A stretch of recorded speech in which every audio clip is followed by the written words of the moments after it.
우리 하나님의 말씀은 누가복음 9장 37절에서 50절까지의 말씀입니다. 제가 살던 LA에 가면 LA가 포틀랜드와 다른 것이 하나가 있다면 이제 날씨가 많이 다릅니다. 사실 한국 분들은 특히 어르신들은 LA 날씨를 많이 좋아합니다. 비도 많이 오지 않고 1년 내내 날씨가 굉장히 참 좋기 때문에 그런 이유로 LA 가면은 많이 있는 게 뭐가 있냐면 놀이동산이 많이 있습니다.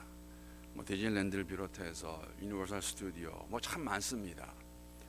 제가 대학교 때 시간만 나면 친구들과 함께 갔던 데가 이제 매직 마운틴이라는 그러한 놀이동산이 있는데 지금은 뭐 많이 달라졌지만 그때 제가 가장 좋아했던 놀이기구가 롤러코스터입니다. 이렇게 타는 거.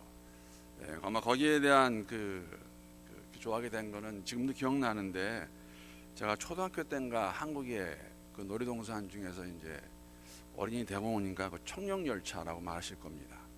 높이 갔다가 내려오고 그때 청룡열차와 LA에 있는 매직 마운틴의 이 롤러코스터를 비교하면 사실은 상대는 안 되죠.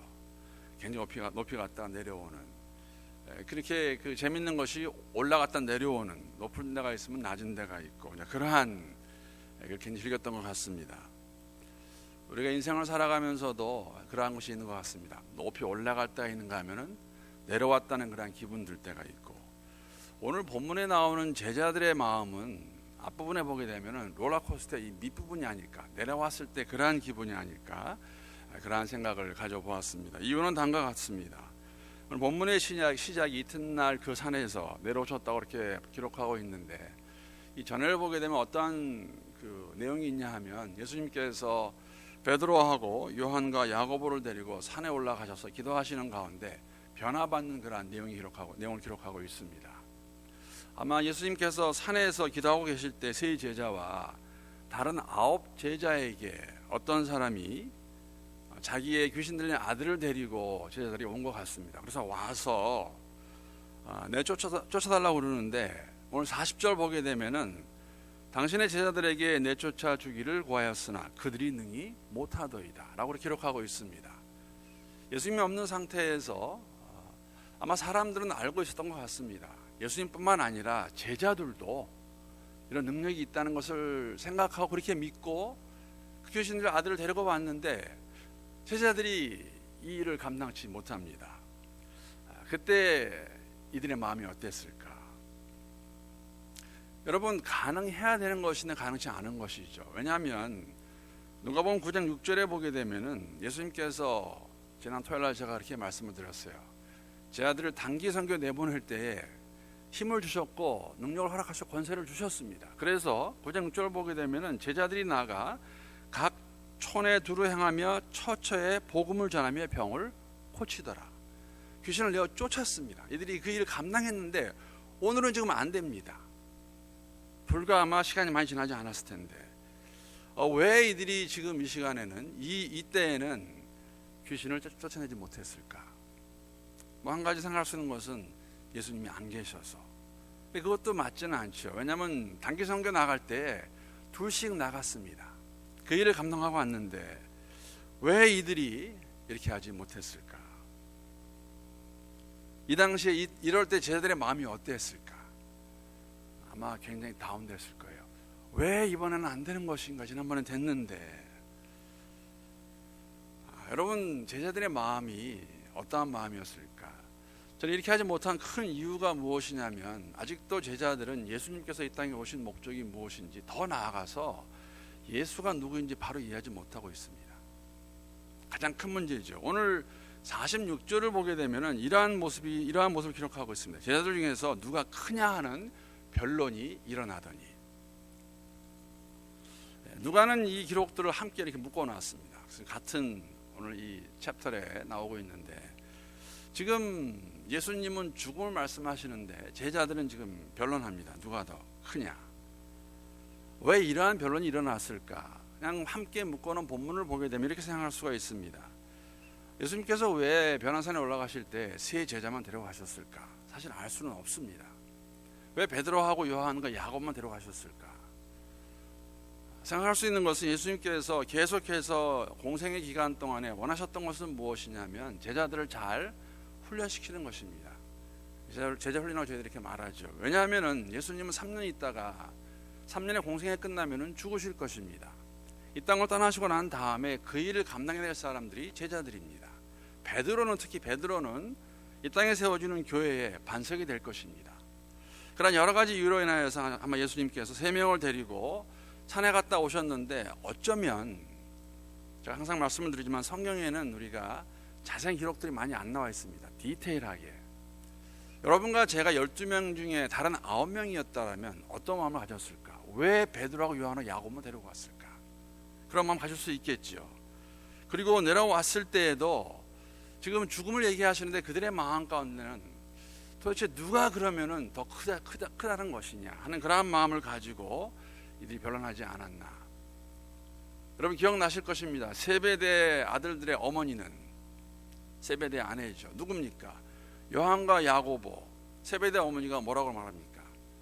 하나는 우편에, 하나는 좌편에 달라는 그러한 마음을 가지고 알고 있는데, 이러한 것들이 그들 마음까지 작용을 해가지고 지금 누가 더 크냐 하는 그러한 변론이 일어났고 다툼이 일어났고, 예수님 살아계실 때 어떻게 보면은 확실하게 자리매김 좀 하자 하는 그러한 마음으로 그들이 지금 편 가리게 한다든지 아니면은 누가 더 으뜸이냐라는 것을 하고 있는 걸 저희들이 볼 수가 있습니다.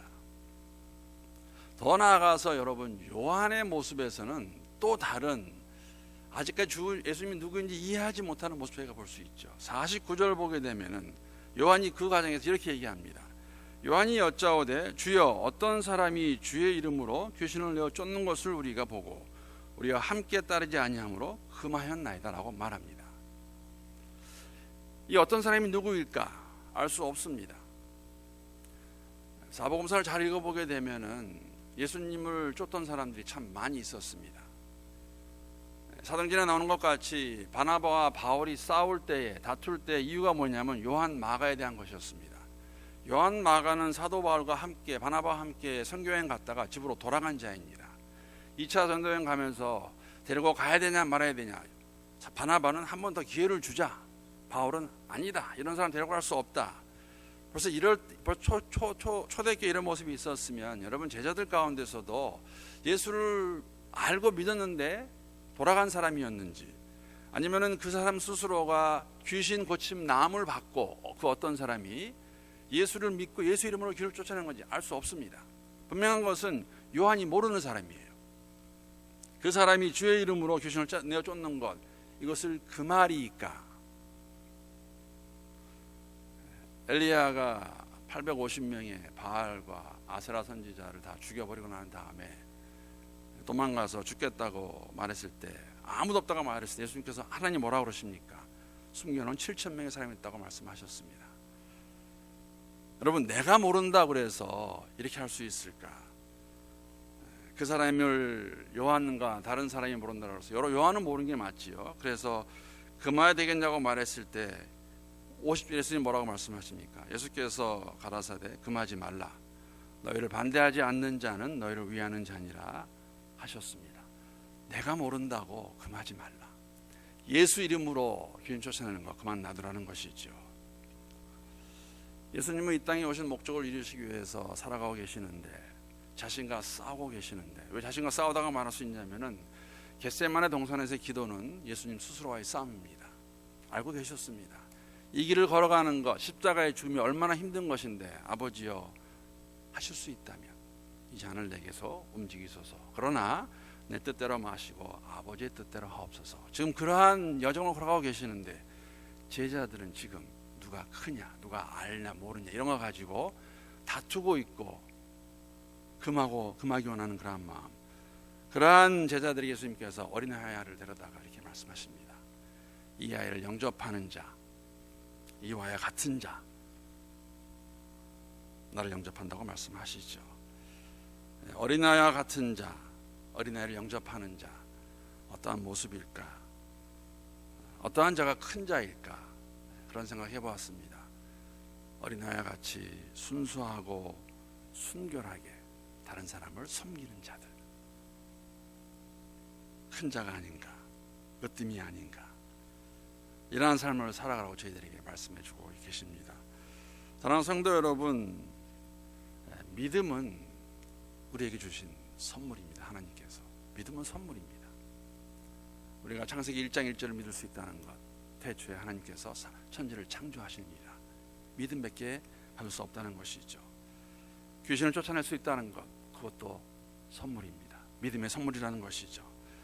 지난번에 내가 해보았다고, 귀신 쫓아냈다고, 오늘 내가 할 수 있다고 장담할 수 있을까?